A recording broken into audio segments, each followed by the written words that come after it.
नमस्कार दोस्तों, आज समझते हैं मौर्य साम्राज्य को। मौर्य साम्राज्य या मौर्य राजवंश प्राचीन भारत का एक शक्तिशाली साम्राज्य था।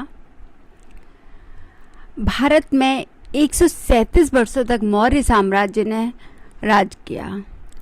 मौर्य साम्राज्य की स्थापना चंद्रगुप्त मौर्य ने अपने प्रधानमंत्री चाणक्य की मदद से 322 ईसा पूर्व में की थी। चंद्रगुप्त को भारत का प्रथम ऐतिहासिक सम्राट भी कहा जाता है।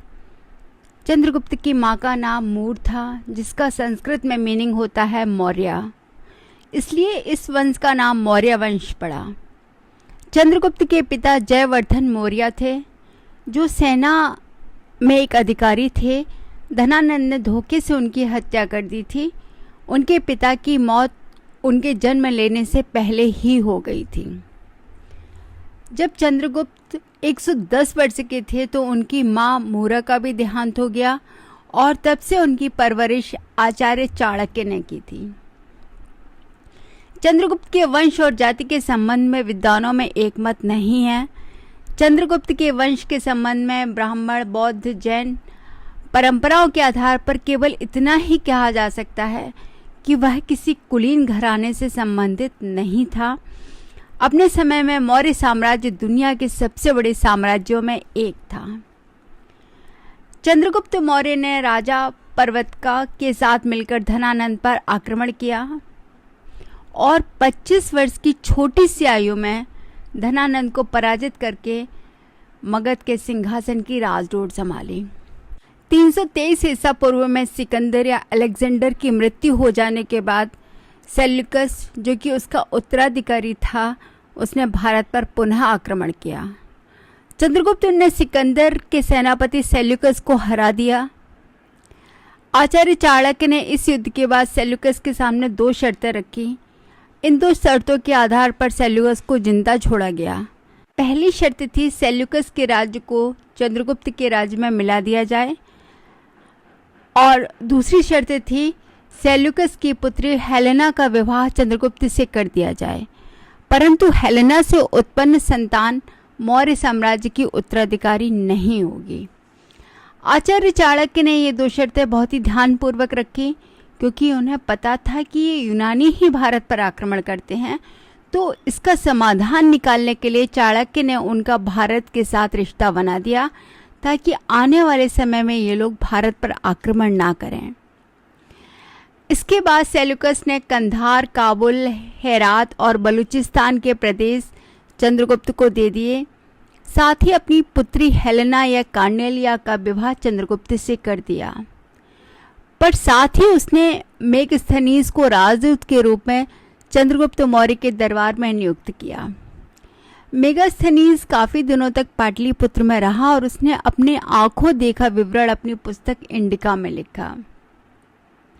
हेलेना के अलावा चंद्रगुप्त मौर्य की एक और पत्नी थी, जिसका नाम था दुर्धरा। दुर्धरा धनानंद की ही पुत्री थी, जिनसे उन्हें बिंदुसार नाम का बेटा हुआ और हेलेना से उन्हें जस्टिन नाम का बेटा हुआ। कहते हैं चंद्रगुप्त मौर्य के दुश्मन की रक्षा करने के लिए आचार्य चाणक्य उन्हें रोज खाने में थोड़ा थोड़ा जहर मिलाकर देते थे, जिससे उनके शरीर में जहर के प्रति इम्यून पावर आ जाए और उनके शत्रु उन्हें किसी तरह का जहर न दे पाए। यह खाना चंद्रगुप्त अपनी पत्नी दुर्धरा के साथ बांटते थे, लेकिन एक दिन उनके शत्रु ने वही जहर ज़्यादा मात्रा में उनके खाने में मिला दिया। उस समय उनकी पत्नी गर्भवती थी। दुर्धरा इसे सहन नहीं कर पाई और मर गई, लेकिन चाणक्य ने समय पर पहुंचकर उनके बेटे बिंदुसार को बचा लिया। चंद्रगुप्त मौर्य जब 50 साल के थे तब उनका झुकाव जैन धर्म की तरफ हुआ। उनके गुरु भी जैन धर्म के थे, जिनका नाम भद्रबाहु था।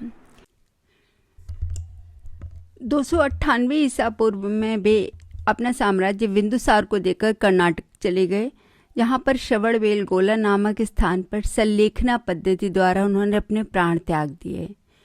सल्लेखना या संथारा पद्धति में बिना खाना खाए पिए तब तक ध्यान किया जाता है जब तक मृत्यु न हो जाए। चंद्रगुप्त मौर्य के शासनकाल में 12 वर्ष का अकाल पड़ा और वह पहला शासक था जिसने अकाल से निपटने के लिए अन्नागार की स्थापना की। उसने सुदर्शन झील का भी निर्माण कराया। 297 ईसा पूर्व में बिंदुसार ने मौर्य साम्राज्य का शासन संभाला और 273 ईसा पूर्व तक प्राचीन भारत पर राज किया। बिंदुसार ने 16 महिलाओं से विवाह किया था। उनके 101 पुत्र थे, जिनमें अशोक, बिताशोक और सुसीम के ही नाम केवल प्रचलित रहे। अशोक और बिताशोक दोनों एक ही माता के पुत्र थे। उनकी माता का नाम सुबान्द्रगी था, परंतु बिंदुसार ने कभी अशोक को पसंद नहीं किया और बिंदुसार चाहते भी नहीं थे कि अशोक सम्राट बने, बल्कि वो चाहते थे कि उनका सर्वप्रिय पुत्र सुसीम सम्राट बने। बिंदुसार ने राजा बनने के बाद राज्य को ज़्यादा विस्तार तो नहीं किया, परंतु राज्य को संरक्षित किया। बिंदुसार के देहांत हो जाने के बाद अशोक मौर्य साम्राज्य का सम्राट बना। अशोक के सम्राट बनने के पीछे 2 कहानियां हैं।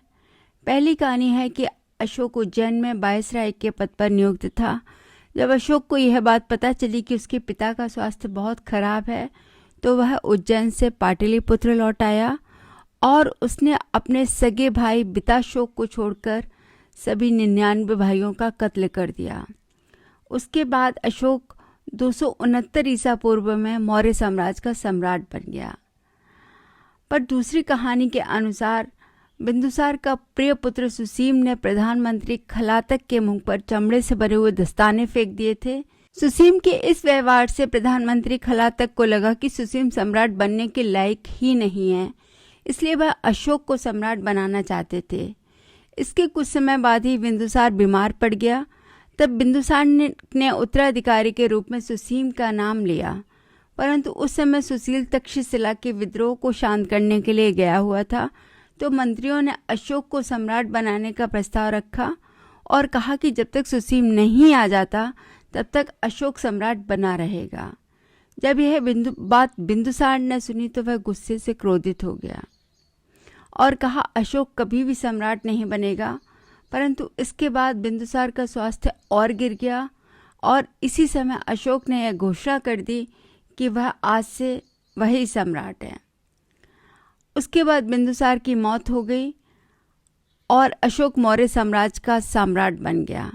जब यह बात सुसीम को पता चली तो वह तक्षशिला से पाटलिपुत्र की तरफ रवाना हुआ, पर अशोक के शुभचिंतक राधागुप्त ने उसके रास्ते में एक गड्ढे में बहुत गर्म चारकोल डाल दिया और उस चारकोल में सुसीम की गिरकर मौत हो गई। इस तरह अशोक मौर्य साम्राज्य का सम्राट बन गया। उसका राजकाल 269 ईसा पूर्व से लेकर 232 ईसा पूर्व तक रहा। सम्राट अशोक का साम्राज्य आज का संपूर्ण भारत, पाकिस्तान, अफगानिस्तान, नेपाल, बांग्लादेश, भूटान और म्यांमार का अधिकांश भूभाग था। यह अब तक का सबसे बड़ा भारतीय साम्राज्य रहा है। सम्राट अशोक को चक्रवर्ती सम्राट अशोक भी कहा जाता है, जिसका अर्थ है सम्राटों का सम्राट, और यह स्थान भारत में केवल सम्राट अशोक को मिला है। सम्राट अशोक ने अपने पूरे जीवन में एक भी युद्ध नहीं हारा। सम्राट अशोक के समय में ही 273 विश्वविद्यालयों की स्थापना की गई, जिसमें तक्षशिला, नालंदा, विक्रमशिला, कंधार आदि विश्वविद्यालय प्रमुख थे। इन्हीं विश्वविद्यालयों में विदेश से कई छात्र शिक्षा पाने भारत आया करते थे। ये विश्वविद्यालय उस समय के उत्कृष्ट विश्वविद्यालय थे। चक्रवर्ती सम्राट अशोक ने अपने राज्याभिषेक के 8वें वर्ष में कलिंग पर आक्रमण किया। कलिंग युद्ध में लगभग 1 लाख लोगों की हत्या कर दी गई। करीब 1.5 लाख लोग घायल हुए। सम्राट अशोक ने भारी नरसंहार को अपनी आंखों से देखा था और इस नरसंहार को देखकर उसका मन युद्ध से ऊब गया। इसी शोक से उबरने के लिए उसने बौद्ध धर्म स्वीकार कर लिया। बौद्ध धर्म स्वीकार करने के बाद उसने शिकार करना, पशु हत्या करना छोड़ दिया और सभी संप्रदायों के सन्यासियों को खुलकर दान देना भी आरंभ कर दिया। उसने जन कल्याण के लिए कई चिकित्सालय, पाठशाला और सड़कों का निर्माण करवाया। सम्राट अशोक ने लगभग 36 वर्षों तक शासन किया, जिसके बाद लगभग 232 ईसा पूर्व में उसकी मृत्यु हो गई। सम्राट अशोक की 4 पत्नियां थीं, जिनके नाम थे देवी, कारुवाकी, पद्मावती और तिष्यरक्षिता। उसके 3 पुत्र महेंद्र, तीवल और कुणाल तथा 2 बेटियां संघमित्रा और चारुमती थीं। उसने पुत्र महेंद्र और पुत्री संघमित्रा को बौद्ध धर्म के प्रचार के लिए श्रीलंका भेजा। ऐसा माना जाता है कि सम्राट अशोक के जीवन का अंतिम समय पाटलिपुत्र पटना में ही बीता। 40 वर्षों के शासन के बाद उसकी मृत्यु हो गई। अशोक की मृत्यु के बाद मौर्य साम्राज्य पश्चिमी और पूर्वी भागों में बंट गया। पश्चिमी भाग पर कुणाल शासन करता था, जबकि पूर्वी भाग पर संप्रति का शासन था। लेकिन 180 ईसा पूर्व तक पश्चिमी भाग पर बैक्ट्रिया यूनानी का पूर्ण अधिकार हो गया। पूर्वी भाग पर बृहद्रथ का राज्य था। बृहद्रथ को मौर्य वंश का अंतिम शासक माना जाता है। बृहद्रथ ने 187 ईसा पूर्व से 185 ईसा पूर्व तक मौर्य साम्राज्य पर शासन किया। बृहद्रथ की हत्या उनके ही सेनापति पुष्यमित्र शुंग ने की और मौर्य साम्राज्य के स्थान पर शुंग साम्राज्य की स्थापना की। तो ये थी मौर्य साम्राज्य की पूर्ण जानकारी। अगले वीडियो में बात करते हैं शुंग साम्राज्य की। तब तक के लिए बाय, टेक केयर।